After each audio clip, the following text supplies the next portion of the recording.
All right, it is Monday, and we are continuing with assignment 4 in unit 14. And so I just want to remind you of what that unit's about. This is our digital painting assignment. It's the last assignment that I score before your final project, which is graded by a class critique. So if we go to the unit modules, we scroll through and we get reminded of all the things we've covered and learned this semester. Quite a bit. This is our final discipline, which is really the freest kind of assignment because you get to control the pixels as long as you make them yourself and build them up in layers. You can kind of organize them in any way you like, though I'm going to show you the things that I think are most helpful. And then part of this unit is not just digital painting, it's also our last question of the day.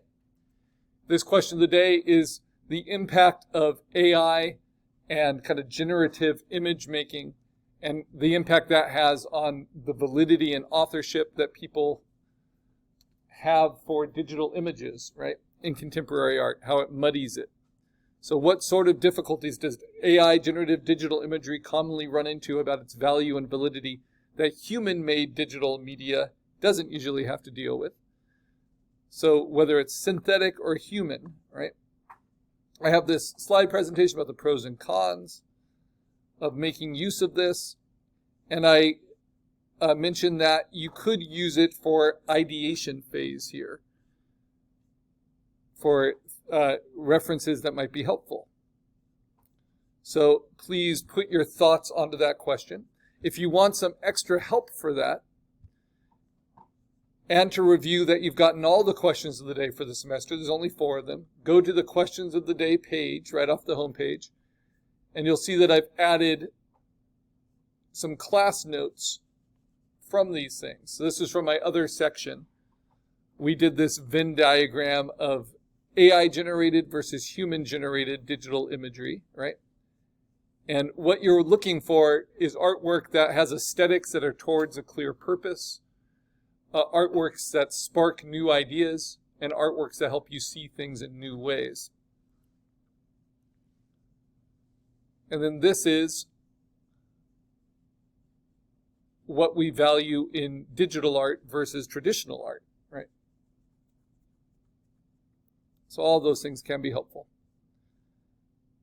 So then moving on to assignment 7, we are taking a photo reference of either a person that we do a portrait of from the shoulders up or of an animal from head to toe, just on a blank white background. You can always add a background later. It's a great opportunity to do a friend or do a pet or do a gift for the holidays. And the subject matter that I am going to do is going to be an animal from head to toe, and that's going to be based on our photo reference from Sesame Street of Barkley the dog. So even though this dog is a life-size puppet, right, I can do a digital painting of it because I have reference that shows me the light direction and kind of the edge control of it. And when we were exploring for different like AI references that might be helpful, this was like one example that might have something in terms of interesting stylistic colors or something I might steal from. But I only require that you post an inspiration, or not an inspiration photo, a primary reference photo, and then your digital painting. And we're going to learn a few ways to go about that digital painting. But this is what you'll need by the end, and it's good to post that primary photo as soon as you can to acknowledge the deadline. It's due next class, but to get something in here.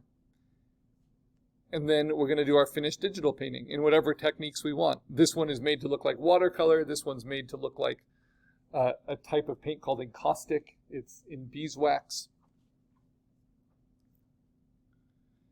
And so we have various photo reference. Very good. And so then I'm going to help show you how you set it up. And the inspiration is optional, right? But I'll go ahead and add that AI inspiration.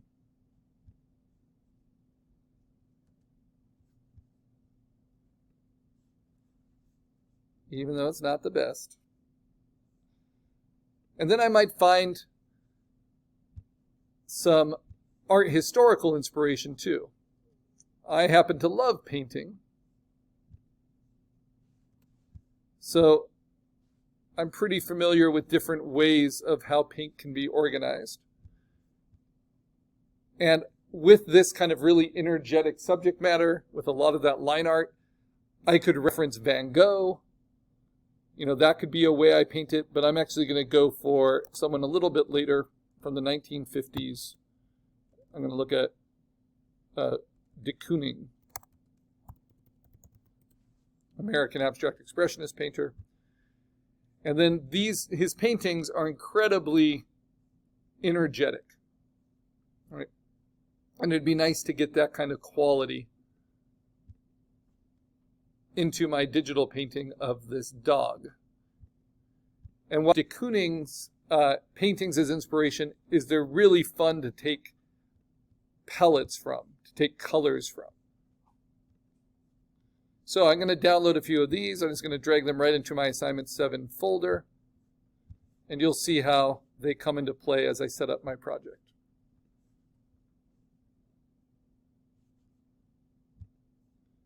Let's see, maybe something a little darker.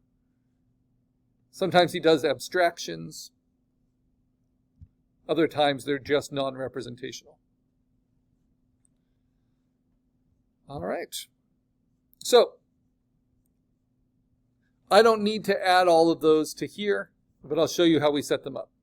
So this video is now how we set up our painting project in Photoshop. And I'm going to use Adobe Photoshop 2026 just because that's the last one that's been installed. And I have my tablet plugged in.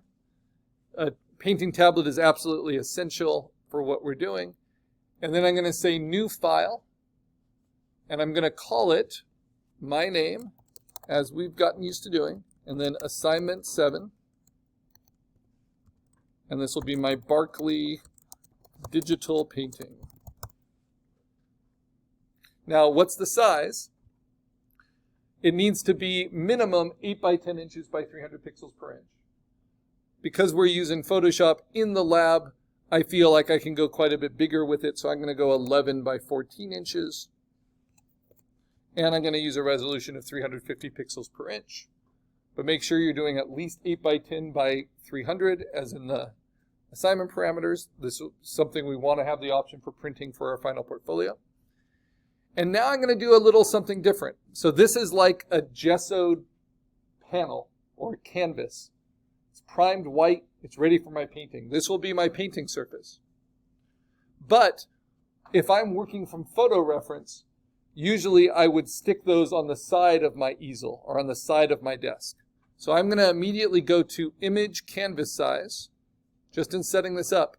And I'm going to make it 14 inches wide, but make it grow from the left-hand edge. And that's because I'm right-handed. So I want to make extra space here to put my photo reference. And I'm going to extend that space not with white, but with middle gray. So after you've done 11 by 14 by 350 pixels per inch, like you see here, go to Image Canvas Size, make your width 14, and then extend it, anchoring from the left side so it grows to the right with an extension color of gray. Now, this is because my subject matter is mostly upright, so he's going to fit in this. If it's mostly horizontal, then you can do it in that orientation, right? 14 inches wide, 11 inches tall. And then you could still set your reference off to the right if you're right-handed. Or if you're left-handed, you would set it off to the left. Okay, now how do I bring that in? I'm just going to drag and drop my primary photo reference up and in to this reference bar. It's nice to have it on the gray because then I can see the lights and darks more clearly than if they're on bright white. Then I'm going to take in my inspirations as well. And you're encouraged to have some, whether they're digital artist inspirations, whether they're just color inspirations, whether they're textural inspirations. Mine are all traditional art inspirations. Then I'm going to bring in the William de Kooning stuff. Doesn't matter if they're large or small. We can use these to steal colors from. and to get kind of just a sense of the paint texture, because that's the hardest thing to create with digital pixel-based art, is something that feels like an analog surface. Oh, let's get the red in there.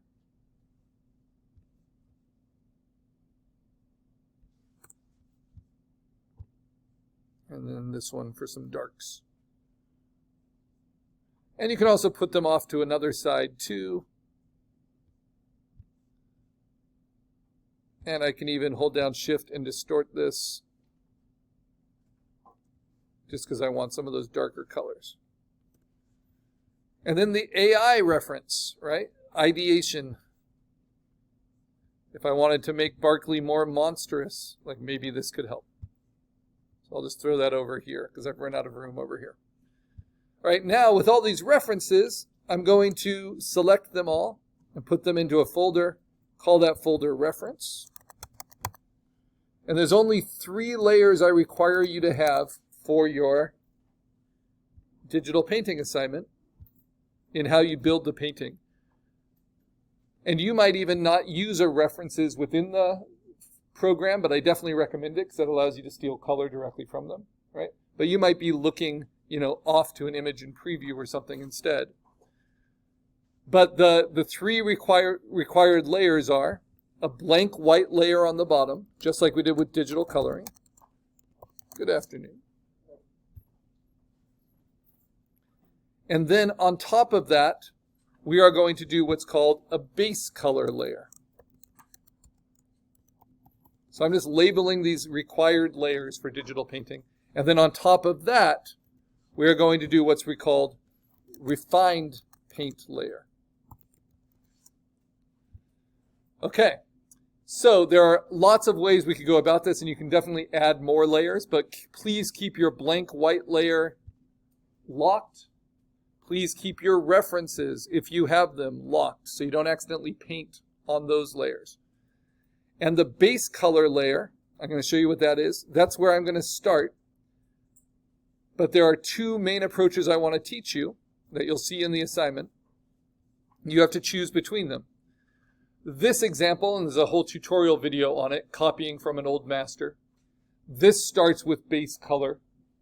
Notice how it's just soft edge shapes that are just painted directly onto a toned surface, right?